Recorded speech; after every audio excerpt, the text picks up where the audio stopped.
Buenas tardes, vamos a empezar con el tema balance de materia y energía en los procesos de evaporación. Antes de entrar de lleno con lo que es la explicación de cómo se utiliza el balance de materia y energía en los procesos de evaporación, creo que es importante que retomemos algunos aspectos que probablemente ya hayan visto en clases anteriores. Bien, primeramente sabemos que la evaporación es un proceso unitario, el cual consta de la concentración de líquidos mediante la vaporización de una parte de agua. Es decir, vamos a eliminar el cierto contenido de agua que tiene presente ya sea el alimento u otro tipo de producto que nosotros queramos concentrar. En la industria alimentaria, pues bueno, es ampliamente utilizado para reducir gastos de almacenamiento, es decir, en ocasiones conviene tener mejor el concentrado que tener todo el producto ya con una gran cantidad de agua. Esto reduce también, pues bueno, bastante dinero respecto al almacenamiento en cómo se obtienen estos productos. A su vez, pues bueno, se utiliza para incrementar los grados breaks o incrementar los porcentajes de sólidos que podemos encontrar en este tipo de alimentos.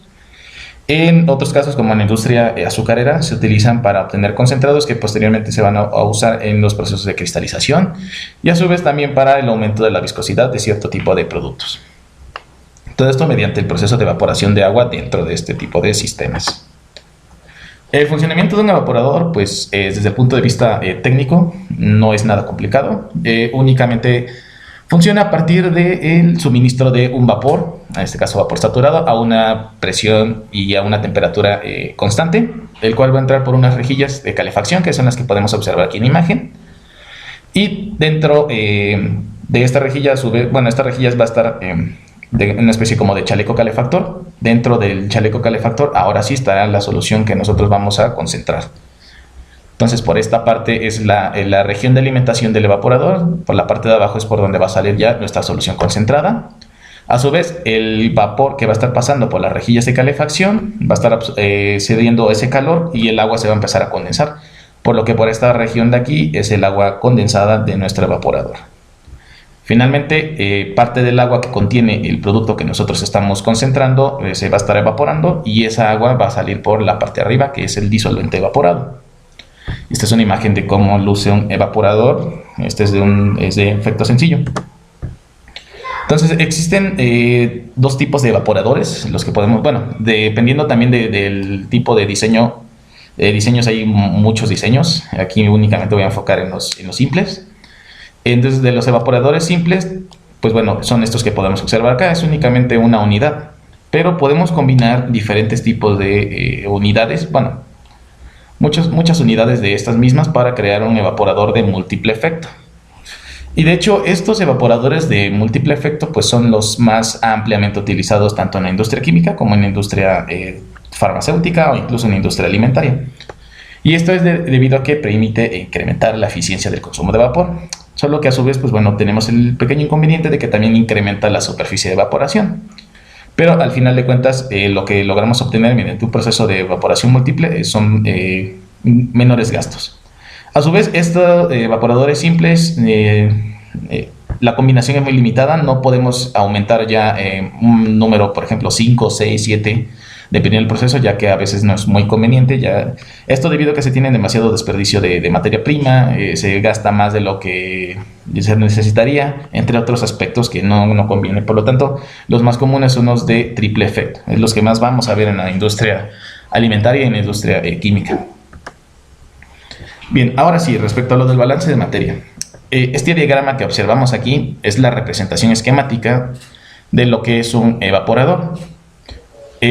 Los triángulos internos que vemos dentro del rectángulo, este triángulo nos va a indicar lo que es la parte en donde se va a llevar a cabo la transferencia de calor, mientras que esta región de aquí es la parte donde se va a llevar a cabo la evaporación. Con la letra B mayúscula se va a marcar el caudal del agua que se está evaporando dentro del proceso de evaporación, valga la redundancia. F es la entrada o la alimentación, alimento, como quieren llamarle, que va a entrar al evaporador, mientras que S vamos a llamarlo como salida o producto o solución concentrada. A su vez tenemos otros términos como todas las H's que vemos aquí. Cada una de estas H's pues van a representar la entropía de los caudales que están marcados. A su vez, X y la XF y la XS. X nos va a representar la fracción de soluto, en este caso cuando estamos utilizando porcentajes. Ya sea que tengamos aquí un porcentaje de 30 y aquí un porcentaje de 10, es lo que nos va a estar indicando. Entonces, para el balance de materia vamos a tener dos ecuaciones.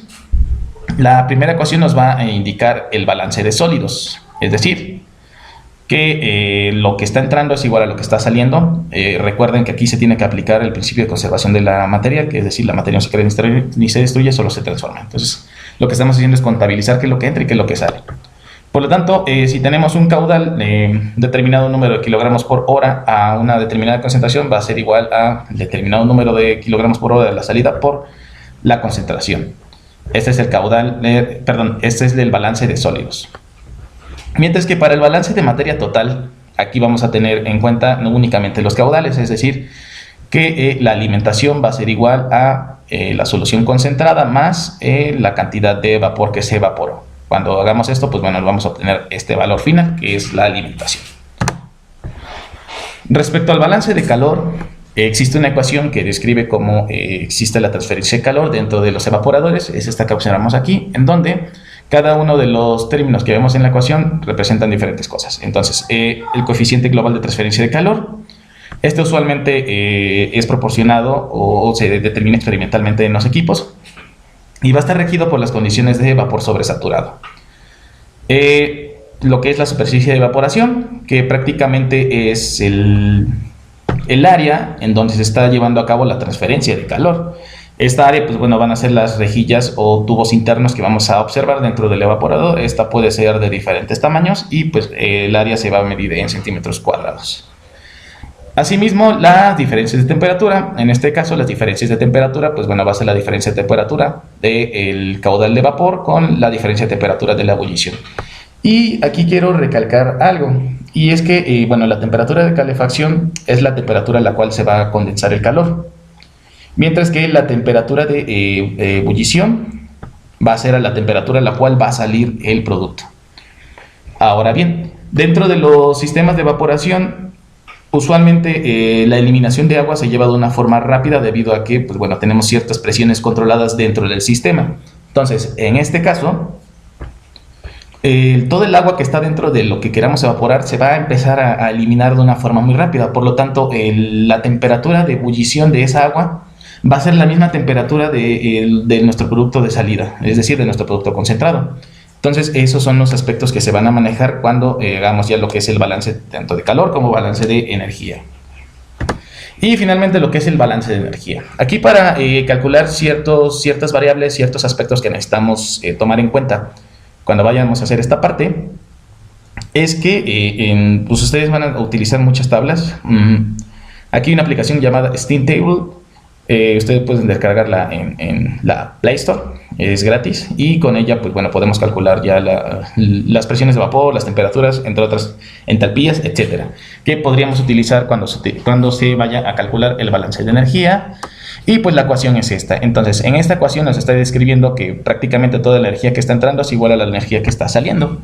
Entonces vamos a involucrar lo que son los caudales de alimentación, la entropía del caudal de alimentación más el caudal de alimentación de vapor por en este caso es la entalpía del cambio de fase, que va a representar la resta de la entalpía de la alimentación de vapor con la entalpía de pues lo que está saliendo del condensado del vapor. Entonces es lo que nos está representando. Esto lo vamos a poner aquí en la ecuación. De ahí S no hay que confundirlo con entropía, no estamos manejando entropía en este caso. S va a ser la solución concentrada. De ahí HS va a ser la entropía de la solución concentrada. De ahí tenemos B, que va a ser la cantidad de vapor que estamos evaporando, y HB, que va a ser la entropía de ese vapor que se está evaporando, que se está eliminando dentro del sistema de evaporación. Entonces vamos con un ejemplo práctico para que podamos entender cómo es que podemos aplicar el balance de materia y energía en sistemas de evaporación. Entonces tenemos un ejemplo aquí y dice que un evaporador simple, que es el que podemos observar aquí, requiere concentrar 9080 kilogramos hora de una disolución acuosa de hidróxido de sodio. este se va a pasar del 20% al 50% peso-peso. Entonces, observando el manómetro, determinamos que la presión de vapor es de 1.36 atmósferas y la presión absoluta es de 0.13 atmósferas. La presión absoluta es lo que está dentro de nuestro evaporador. Recuerden que a menor presión, pues bueno, esto incrementa las posibilidades de aumentar más rápido la evaporación del agua. El coeficiente de transmisión de este evaporador, que ya ha sido calculado experimentalmente, tenemos que tiene un valor de 5110.2 kilojoules sobre metro sobre hora por Kelvin. La temperatura de entrada de la alimentación es de 37.5, la alimentación sería lo que estamos tratando de concentrar. Tiene esta temperatura y la temperatura de salida del agua evaporada es de 323 grados Celsius, es decir, lo que está saliendo por aquí. Entonces, a partir de estos datos, vamos a calcular el caudal de disolución concentrada, es decir, qué tanto material está saliendo, y el agua evaporada, qué tanto le estamos eliminando a esa solución. A su vez, vamos a calcular las entalpías de la disolución concentrada y del alimento, que es lo que estamos introduciendo al evaporador o alimentación, como quieran llamarlo, la temperatura de condensación y el calor del cambio de fase, es decir, lo que está ocurriendo cuando el vapor entra y cuando se convierte ya en agua condensada, el caudal de vapor de agua, es decir, qué tanto de vapor de agua vamos a utilizar para este proceso, y finalmente la economía del evaporador. La economía del evaporador nos va a indicar qué tanto de vapor estamos consumiendo por kilogramo de agua que estamos evaporando en nuestro sistema. Y este es un aspecto muy fundamental cuando queramos realizar optimizaciones de procesos. Entonces, vamos a empezar con el cálculo del inciso A. Entonces, tenemos aquí ya nuestro diagrama. En cada una de las partes del diagrama, pues bueno, estamos ya representando los valores que tenemos o que nos dieron en un principio.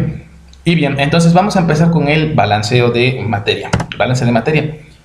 Vamos a utilizar primeramente la ecuación 1, que es la que marcamos anteriormente, para calcular lo que es el balance de materia de los solutos. Entonces sabemos que F es igual a 9080 y que su concentración porcentual es de 0.20. No conocemos S, pero conocemos la concentración a la que está saliendo S, que es de 0.50. Simplemente hacemos un sencillo despeje para poder calcular S, sustituimos los valores en la fórmula y obtenemos que nuestro caudal es de 3.632 kilogramos hora, es decir, es la cantidad ya de producto o de solución concentrada que estamos obteniendo por hora de ese proceso de evaporación. Ahora, bueno, esto lo vamos a poner aquí en nuestra tabla, digamos, de balance de materia. Continuamos ahora con lo que es el balance de materia total. El balance de materia total nos va a servir para poder calcular la cantidad de vapor que estamos eliminando, de agua que estamos eliminando de ese producto. Entonces tenemos la siguiente fórmula que nos indica que la alimentación es igual a el caudal de salida por el caudal de agua evaporada. Entonces ya conocemos el caudal de entrada y el caudal de salida. Simplemente hacemos un despeje, sustituimos los valores en la fórmula y obtenemos que nuestra cantidad de agua evaporada es de 5.448 kilogramos por hora, que es lo que tenemos acá. Ahora, si quisiéramos calcular la cantidad de sólidos o de soluto que tenemos en nuestra solución, ya sea la de caudal o la de salida, no importa, cualquiera de las dos, pues bueno, lo que vamos a hacer es multiplicar el valor total que ya obtuvimos por el valor porcentual que nos están dando, es decir, la concentración que tenemos, y a partir de ello, pues bueno, ya determinamos la cantidad de sólidos. Entonces, para el caudal de entrada o de alimentación, al multiplicarla por 0.20, que es su concentración porcentual, tenemos que hay una cantidad de 1.816 kilogramos por hora de sólidos, que es lo que estamos introduciendo al evaporador. Hacemos la resta del total con la cantidad de sólidos y obtenemos la cantidad de líquido que hay en ese caudal de entrada, y vemos que tiene 7.264 kilogramos hora de líquido. Ahora, como estamos evaporando ese caudal de entrada y lo que estamos únicamente eliminando es el agua, pues nuestra cantidad de sólidos va a permanecer constante. Por lo tanto, si hacemos la multiplicación de el total, en este caso del caudal total de salida, que son 3.632 kilogramos hora por su concentración porcentual, pues bueno, nos va a dar este valor. que son 1816 kilogramos hora. Y si a esto le restamos la cantidad de sólidos, pues bueno, nos va a dar la cantidad de agua que presenta ese caudal de salida.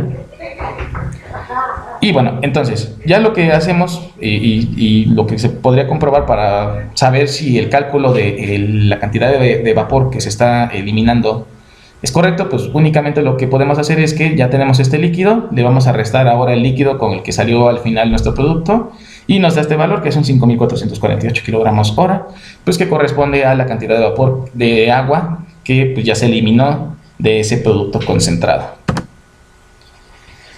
Ahora bien, vámonos con el cálculo de la entropía, en este caso de la entropía de la solución concentrada. Entonces aquí hay que tomar en cuenta muchos aspectos. Vamos a utilizar lo que es la presión absoluta de vapor dentro del evaporador, la cual ya nos indicaron que es de 0.13 atmósferas. Y pues aquí necesitamos utilizar las tablas de vapor, por lo tanto, si tienen la aplicación a la mano, si es que la descargaron, pues bueno, la aplicación se los va a pedir en megapascales. Solo habría que hacer la conversión, son 0.0131 megapascales. Entonces, introduciendo ya este dato en las tablas de vapor, nos está calculando que la temperatura de ese vapor es de 50.7 grados Celsius. Con este dato nos vamos ahora a esta tabla, que sería la tabla Düringen o reglas de Düringen. Las reglas de Düringen se utilizan para determinar la temperatura de ebullición de soluciones que tienen diferente porcentaje peso-peso de algún soluto. En este ejemplo estoy utilizando la del hidróxido de sodio. Ustedes pueden probablemente en un futuro encontrar algunas que sean relacionadas sobre el porcentaje de azúcares, porcentaje de sales, entre otros. De hecho es para lo que se utiliza. Y bueno, con estas tablas, ya posicionándonos en 50.7 aproximadamente, aquí lo dejé en 50.3. Vamos a tomar ese dato porque no me apareció 50.7. Entonces tenemos que la temperatura de ebullición del hidróxido de sodio a esa concentración es de 97. Recuerden que la temperatura de ebullición va a ser la misma de la temperatura de salida dentro del sistema de evaporación. Y ahora sí, con este dato de temperatura de ebullición, vámonos a otras tablas que se llaman tablas entálpicas. Se les voy a poner un ejemplo aquí. Y vamos a buscar la entalpía de esa solución, que es al 50% a 97 grados Celsius. Entonces es aproximadamente por acá. Tenemos aquí el punto 5. Vamos a subir hasta 100. Y llegamos por acá. Es aquí, perdón. En esta región más o menos. Tenemos que es como aproximadamente 130 punto y tantos. 130 punto y algo. Déjenme ver cómo lo hice. Son 130 kilocalorías sobre kilogramos. Entonces, utilizando ya las tablas entálpicas, que también existen diferentes tablas entálpicas para muchos sistemas de concentración peso-peso, pues bueno, determinamos que la entalpía del caudal de salida es de 130 kilocalorías sobre kilogramo. Estos datos de entalpía los vamos a utilizar posteriormente, como ya habíamos mencionado, para el cálculo del balance de energía. Entonces tenemos ahora el caudal de alimentación. Ya nos dieron una temperatura inicial que es de 37.65 grados Celsius y sabemos la concentración inicial. Entonces aquí únicamente lo que vamos a hacer, pues bueno, es buscar en esa misma tabla entálpica este valor de entalpía. Entonces vamos a utilizar 37.65 aproximadamente, que serían, tenemos que es a punto 20 la entrada, punto 20 de concentración, son 10, 20, 30, como por aquí más o menos. Son 30.7 aproximadamente. Tenemos que son 30.3 kilocalorías aproximadamente de la entalpía. Entonces ya tenemos estos dos valores. Ahora procedemos al cálculo del coeficiente de cambio de fase. Entonces, para calcular esto del cambio de fase, la entalpía de cambio de fase, perdón, y necesitamos la presión a la cual está entrando el vapor. Tenemos que la presión es de 1.36 atmósferas. Y ahora a esta presión le tenemos que sumar la presión atmosférica. Por lo tanto, la suma de las dos presiones, pues bueno, nos va a dar 2.36 atmósferas. Utilizando el valor de las tablas de vapor bueno, en este caso utilizando esta presión, si nosotros la convertimos a megapascales y la ponemos en la tabla de vapor de la aplicación que les estoy mencionando, nos va a decir que la temperatura es de 125 grados Celsius. De hecho, la temperatura se les da en Kelvin, pero yo la estoy transformando a Celsius. Y la entalpía de cambio de fase del cambio de fase, es decir, de vapor a agua que esté ocurriendo en el intercambio de calor, pues es de 522.38 kilocalorías sobre kilogramo.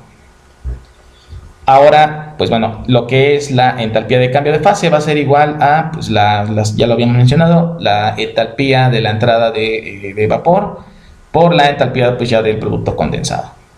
Que esto, nuevamente lo menciono, son 522.38 kilocalorías sobre kilogramo. Ahora sí, tomando en cuenta ya la temperatura de salida del agua evaporada, que ya nos las habían dado inicialmente en el ejercicio, que es esta parte de acá.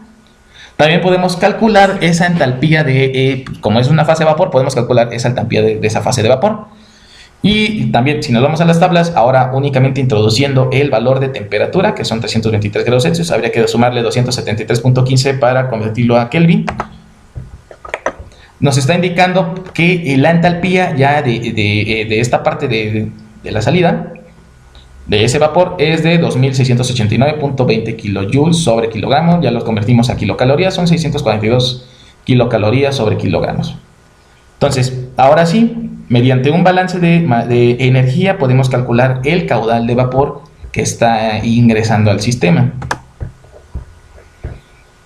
Y aquí tenemos la ecuación. Entonces, únicamente sustituimos los datos, hacemos un despeje y obtenemos que nuestro caudal de vapor es de 7072.72 kilogramos hora. Es decir, eso es lo que está ingresando al evaporador o lo que se está consumiendo para poder evaporar pues, o llevar a cabo nuestro proceso. De ahí tenemos el área de calefacción. A partir del valor de coeficiente de transferencia que nos están dando, ese coeficiente de transferencia hay que convertirlo a kilocalorías. Bueno, ya lo tenemos ahí. Sustituimos los valores. Ahora, aquí es importante mencionar que el caudal de vapor de entrada por el coeficiente la entalpía de cambio de fase va a ser igual a Q, que es el valor de calor total que estamos teniendo en nuestro sistema. Y bueno, ese calor es igual al coeficiente de transferencia por el área por la diferencia de temperatura. La diferencia de temperatura va a ser la diferencia de temperatura que está, bueno, la temperatura que teníamos aquí, que ya la calculamos anteriormente, con la temperatura, en este caso, de ebullición. Vamos a hacer la diferencia, se sustituyen los datos en la fórmula y obtenemos que nuestra área es de 107.6 centímetros cuadrados. De ahí la economía del evaporador, que habíamos mencionado anteriormente. Bueno, esta es un cálculo simple. Lo único que tenemos que saber, pues, es qué cantidad de vapor de agua se está eliminando de nuestro sistema y la cantidad de vapor que requiere el sistema para poder funcionar. Entonces hacemos la división de estos dos valores y nos da que nuestra economía del evaporador es de 0.70 kilogramos de agua evaporada por kilogramos de vapor. Es decir, necesitamos esa cantidad de vapor para eliminar pues, esta cantidad de agua en lo que sea que estemos concentrando. Y bueno, vámonos con un ejercicio. Entonces aquí en el ejercicio pues nos indica que un evaporador simple se van a concentrar 250 kilogramos hora de jugo de tomate de un porcentaje de sólidos del 20 al 50%. Las lecturas de la presión manométrica de vapor de entrada es de 1.4 atmósferas. El coeficiente de transmisión no se conoce, es decir, lo tenemos que calcular. La temperatura de entrada del alimento es de 18 grados Celsius, mientras que la temperatura del concentrado es de 91 grados Celsius. Asimismo, la temperatura de salida del agua evaporada va a ser de 218 grados Celsius. Entonces, a partir de estos datos, necesitamos calcular el caudal de la disolución concentrada y la cantidad de agua evaporada, calcular también la temperatura de condensación y el calor de cambio de fase. Caudal de vapor de agua también hay que calcularlo, el coeficiente de transmisión de calor a partir de los datos que estamos obteniendo y finalmente la economía del evaporador. Aquí en este caso, pues no les estoy dando ya que usen la tabla. Aquí ya se resumió el proceso de utilizar la tabla de Düringen y las tablas entálpicas para poder calcular pues esto. Aquí ya a partir de datos experimentales ya se obtuvo que es la entropía del concentrado, que es igual a 142 kilocalorías sobre kilogramo, mientras que la entropía de la alimentación va a ser de 68 kilocalorías sobre kilogramo. Tenemos el área de calefacción de 240 metros.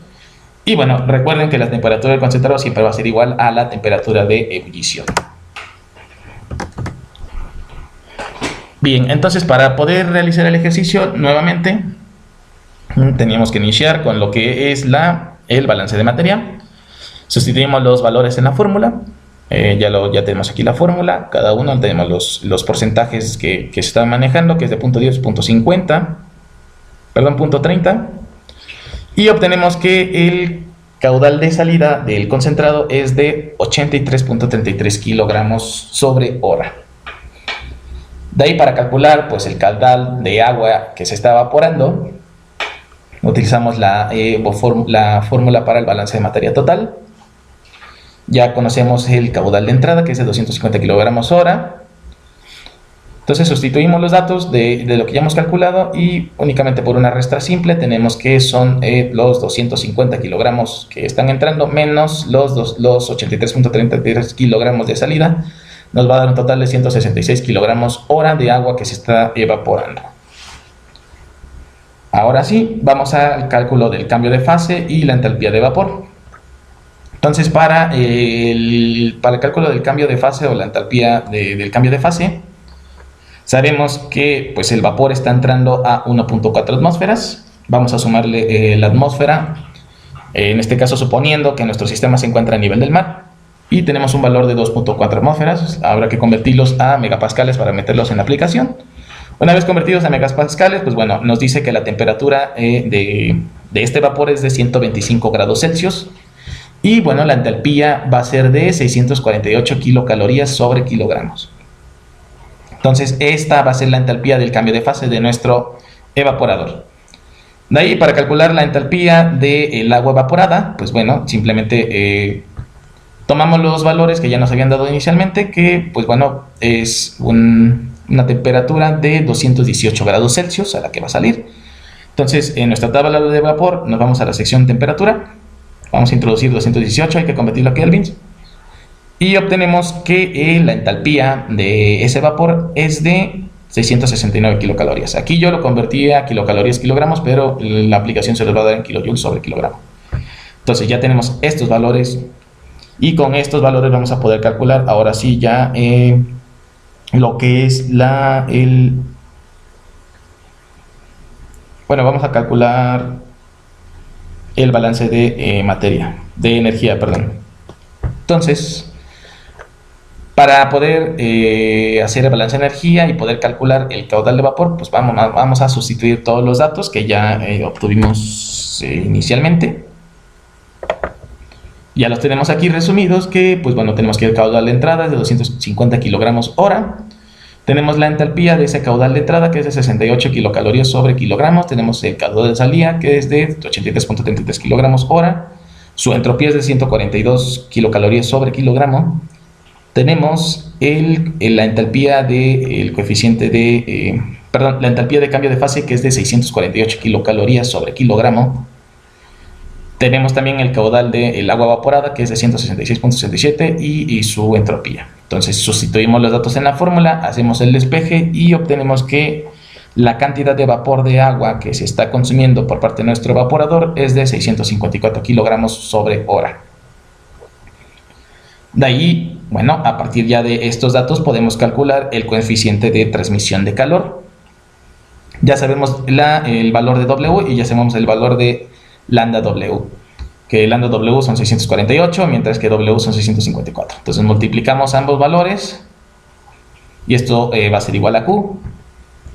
Entonces, bueno, tenemos también la fórmula que nos va a explicar cómo es que está ocurriendo el proceso de transferencia de calor dentro de nuestro evaporador. Lo que vamos a hacer es sustituir los datos, despejar U y, pues bueno, esta sustitución y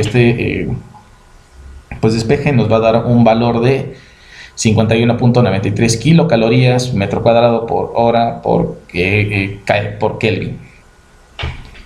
Ese es el valor del coeficiente de transferencia. El coeficiente de transferencia que nos daban en el ejemplo anterior estaba en kilojoules. Este coeficiente está en kilocalorías, por eso es más bajo debido a la conversión de unidades.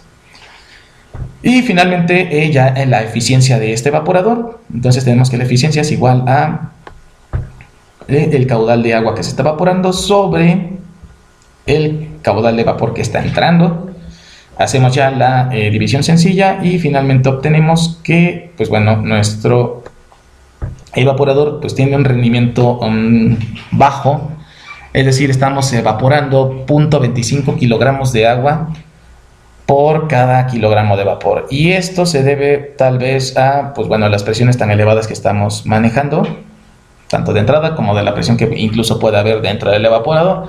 Si nosotros controlamos este tipo de presiones, pues bueno, vamos a poder incrementar la eficiencia de este evaporador.